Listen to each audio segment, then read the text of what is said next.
My name is Jane Waithera, as introduced before. And I think all of you can see how I look. How do I look? Beautiful. Okay. So what do you think when you see Jane?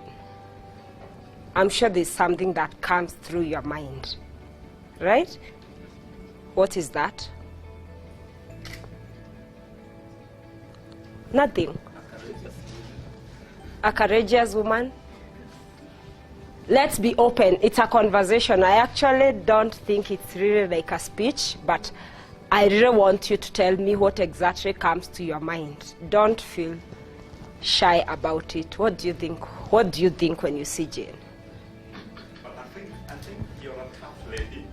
Yes. We can see you and how you look like. Toughness all over you. Oh, how do I look? Actually, maybe that would have been the question. How do I look? I really need someone. Maybe the doctors can start the dialogue. Because if you don't start it, then I'm not speaking. Okay, I think the first thing that comes to my mind is that she has albinism. Thank you. I think that's exactly where I want to start, because I think for the longest time, I was defined by others and by the society because of I was defined with my albinism, not as Jane, but not the tough lady you can see, not the beautiful lady you can see, but because I had albinism. And I'm sure if you flash back in your village or wherever you grew up, I'm sure you either saw someone with albinism, heard of someone with albinism, and heard stories about albinism. And for me growing up, most of the stories that I heard about me were all negative stories. I want anybody in the audience who actually had a positive story about someone who had albinism in their community to actually just show us. I just want to be sure somebody had something positive. And because I can't even see very well, doctor, you'll still be my eyes if anybody raises their hands. Did anybody hear something positive about someone who had albinism in their community or anywhere? I'll give you an example. Sorry? Yes. Isaac Moore. I think it's a very positive story of someone who's gone beyond albinism to be a leader. Yeah, I think that's a positive story. But I Okay. don't know him personally. Good. Actually, my question was growing up, because I want us to go back to childhood memories. I want to take you in a journey that I personally have gone through. I want you to walk with me from Jane, who was born to a teenage mother, to Jane that you can see here today. Are you ready to walk with me? Yes. Yes. So I was actually born to a teenage mother, and as we all know, if a teenager is pregnant in our communities, it's already a mistake, right? But now this teenager is pregnant and she gives birth to a child who actually looks different. Do you imagine how that is to my grandmother and to my mother? It was toughest for my mom. And the decisions that she made then are decisions that determined how I grew up and what I am today. So my mom actually, when she got me, she left me when I was 3 weeks old. And she left me because you, the society, had nothing positive to say about the child that she had just given birth to. So can we blame her? No. I don't blame my mom, because if she found positive stories about albinism, she would probably have stayed. But now we all know grandmothers and grandchildren who are named after them, they are inseparable. So for that reason, my grandmother raised me up.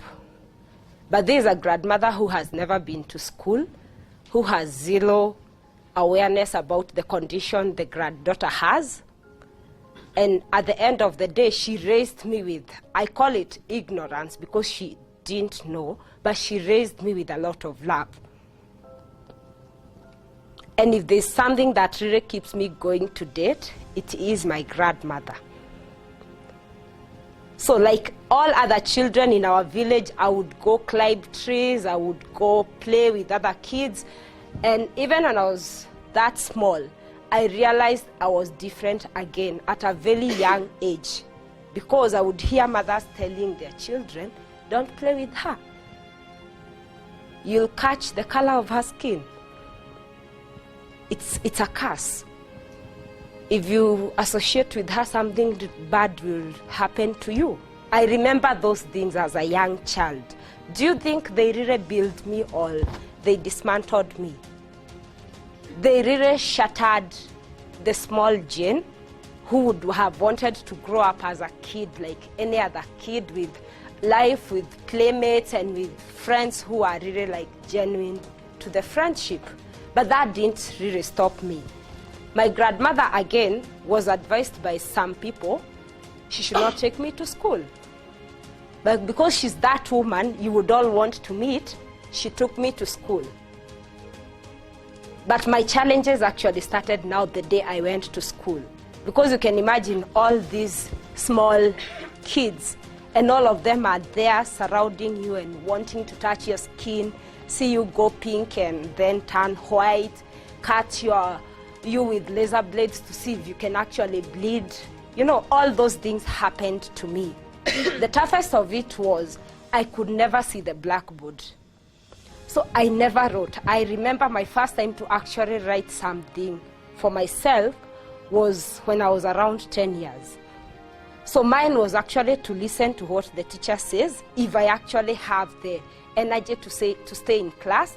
Otherwise, I would hide in the tea bushes, wait for the bell to ring, go home with other kids. Then my grandmother is there checking, where is your work for today? I have not written. I get the beating of the day. Then the next day I get another beating from the teacher because I didn't do the homework. Whose mistake was it? I had no answers. And this continued until when I was 10, and for the first time I met, you'll see these people who do mobile eye clinics. For the first time they came to our church and I got examined, and that was the first time actually I heard from someone else I actually had a vision problem. And from that point onwards, I got glasses. But even after getting glasses, I still couldn't see like any other child. I had to sit in the front of the classroom. The teacher had to write really big letters. You know those teachers who would come with 30 pages and they have to write them in one lesson. So you can imagine they can't even write to the font that I could see.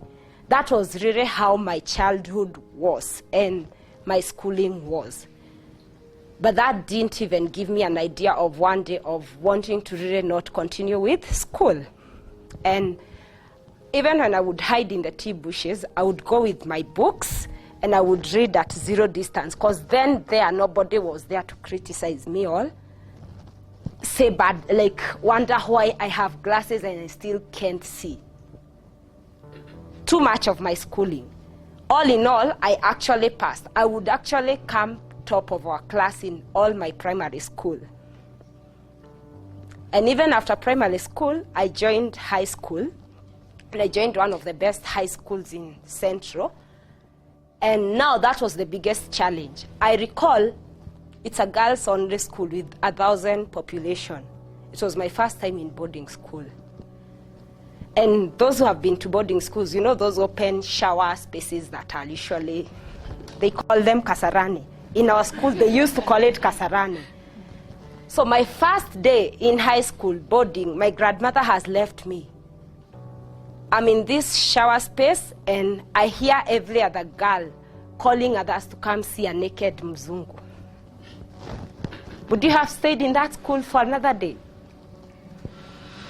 This is a teenager who is different, and not just different, who is different, and others are even making it worse for her. So for me, that is one of the experiences I really recall. Of course, it was resolved later by the school, and I even got like a private bathroom. But did I really need to be given a private bathroom? I didn't. because I am actually no different from all of you. The only difference that Jane has with all of you is you have melanin, I do not have melanin. We have persons with albinism of American origin, of Asian origin, of all other races. The only difference between me and you is I do not have melanin, you have melanin.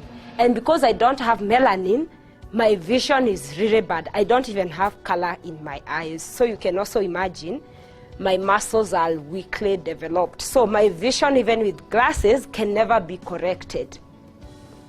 The other difference is if I go stay out in the sun, I'll burn probably 100 times the way you feel the sun is hot. All other things are the same. But now, why am I telling you about all this? Because all these things that I encountered as a child really have shaped to who I am today. I would keep quiet, I would cry, I would do all the things that you would think of, but there's no day that I felt suicidal. I knew God had a reason for having me born this way. So for me, when I was around 19, I started a journey of self-awareness.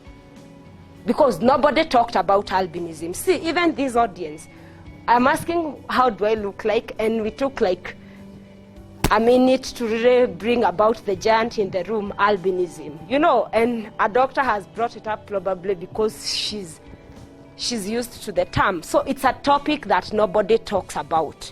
So even in my quest for self-awareness about the condition that I had, it really took time for me to get factual information. They had made me believe what they said about me was true.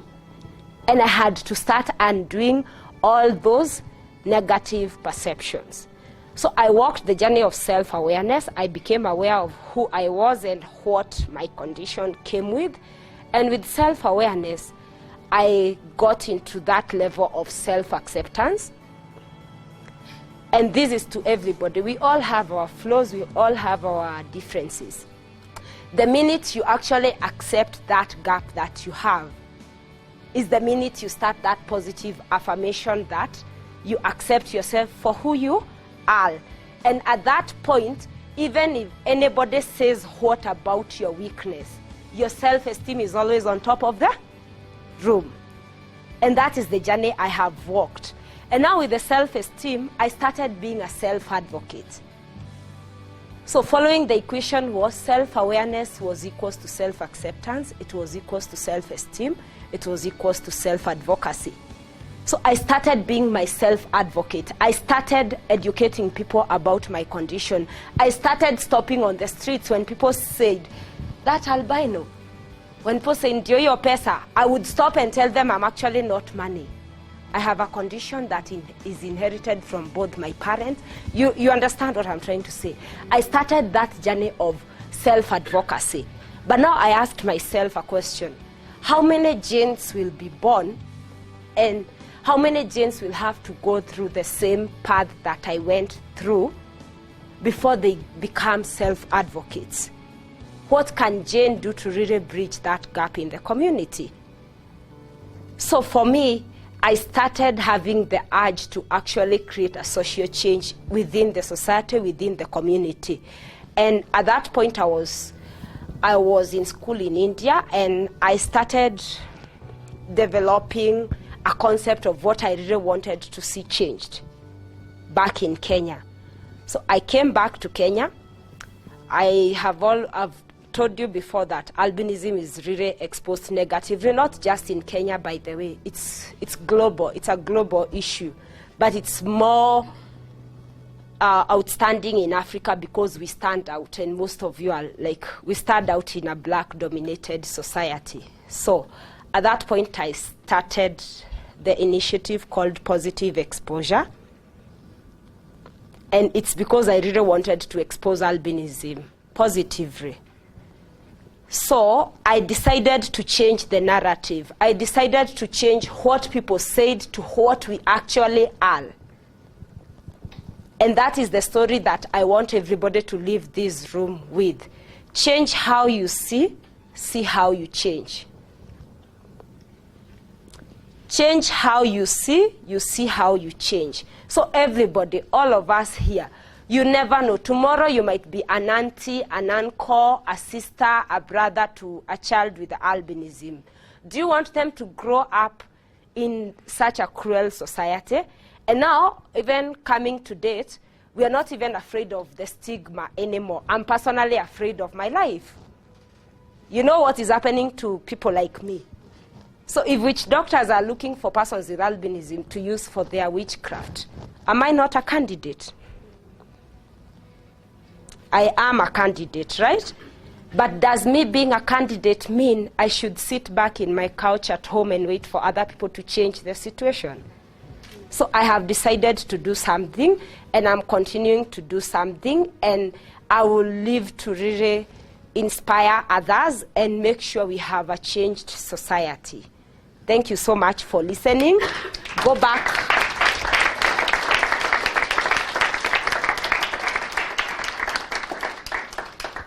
Go back to your villages, to your homes, to your estates, and wherever you live. Just sensitize somebody else about albinism. Let us change this narrative. Let us stop defining other people by how you look. If you ask me right now, if you saw me 10 years ago, I could not even speak in front of people because they made me believe I can't. But I want us to really nurture a generation that really embraces diversity. We are all different. Let's deal with each and everybody's uniqueness. Thank you so much for listening.